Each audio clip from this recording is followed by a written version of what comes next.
Iran की Khamenei सरकार इन दिनों चौतरफा मुसीबत का सामना कर रही है। एक तरफ ट्रम्प हथियार ताने खड़े हैं, दूसरी तरफ देश के अंदर छात्रों का उग्र प्रदर्शन जो है वो शुरू हो गया है। इन सब के बीच हाल ही में एक और बुरी खबर आई। दरअसल मंगलवार को ईरानी आर्मी के एविएशन यूनिट का हेलीकॉप्टर क्रैश हो गया और सीधा सब्जी मंडी पर जाकर गिरा। सेंट्रल ईरान में हुए इस हादसे में 4 लोगों की मौत हो गई।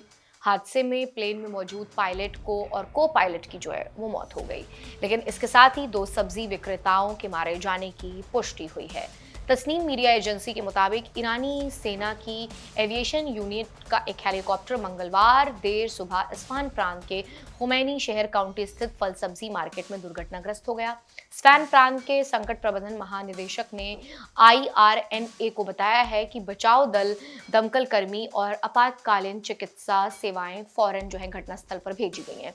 उन्होंने आग बुझाने का काम जो है वो शुरू कर दिया है। ये घटना ऐसे समय में हुई है जब ईरान पर हमले की अमेरिकी धमकियों के बीच ईरानी मिलिट्री हाई अलर्ट पर तैनात है। अमेरिका के राष्ट्रपति डोनाल्ड ट्रंप सीमित हमले की धमकी भी दे चुके हैं। हाल ही में उड़ान ट्रैकिंग डेटा से पता चला है कि अमेरिका से मिडिल ईस्ट एशिया क्षेत्र की ओर सुरक्षा कर्मियों, गोला बारूद और उपकरणों को ले जाने वाले विमानों का लगातार आना जाना लगा हुआ है। ईरान को हाल के सालों में कई हवाई हादसों का सामना करना पड़ा है। अधिकारियों ने शिकायत की है कि उसके पुराने हो रहे विमानों को बनाए रखने के लिए स्पेयर पार्ट्स मिलने में मुश्किलें आ रही हैं, क्योंकि इस देश पर तमाम तरीके के प्रतिबंध लगाए जा चुके हैं। बता दें कि ईरान में हाल के वर्षों में हुए विमान हादसों के पीछे मुख्य रूप से अमेरिका और अन्य पश्चिमी देशों द्वारा लगाए गए आर्थिक और व्यापारिक प्रतिबंधों की भूमिका भी रही है। इन प्रतिबंधों का सीधा असर ईरान के नागरिक उड्डयन क्षेत्र पर पड़ा है। ईरान पर दशकों से ऐसे प्रतिबंध लगे हैं जो उसे नए विमान खरीदने से रोकते हैं। इसके अलावा विमानों के स्पेयर पार्ट्स यानी कि कल पुर्जों के निर्यात पर भी कड़ा पहरा है।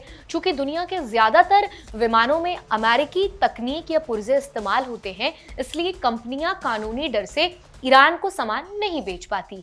यानी एक तरीके से ईरान में हो रहे विमान हादसों के पीछे ट्रंप का ही हाथ है।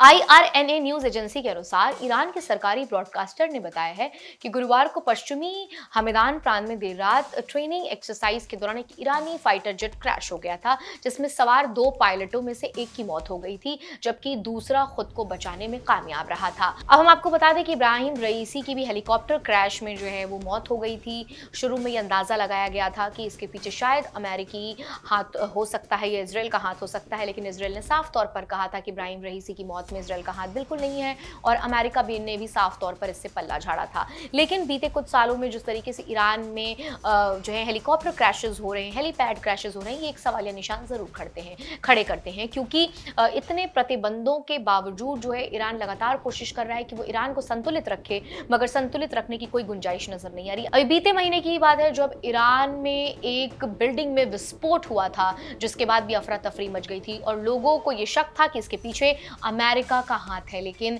बाद में पता चला कि वो एक तकनीकी खराबी की वजह से एक नॉर्मल विस्फोट हुआ था, लेकिन उस विस्फोट में ना जाने कितने लोगों की जान चली गई थी। ईरान अभी बीते कुछ दिनों से लगातार तमाम मुसीबतों का सामना कर रहा है। ऐसे में अमेरिका कहीं ना कहीं स्ट्रैटेजिकली भी ईरान को कमजोर करने की कोशिश कर रहा है, और वो जानता है कि ईरान पर जितने कड़े सैंक्शन लगाए जाएंगे, ईरान उतना ज्यादा जो है वो कमजोर होता जाएगा। लेकिन वहीं दूसरी तरफ ईरान जो है वो लगातार बिना किसी डर के, बिना किसी दबाव के लगातार अमेरिका से बातचीत के लिए भी तैयार है, और साथ ही ये चेतावनी भी खामनेई ने दी है कि अगर अमेरिका कुछ अपनी तरफ से करता है तो खामनेई कतई खामोश नहीं रहेंगे।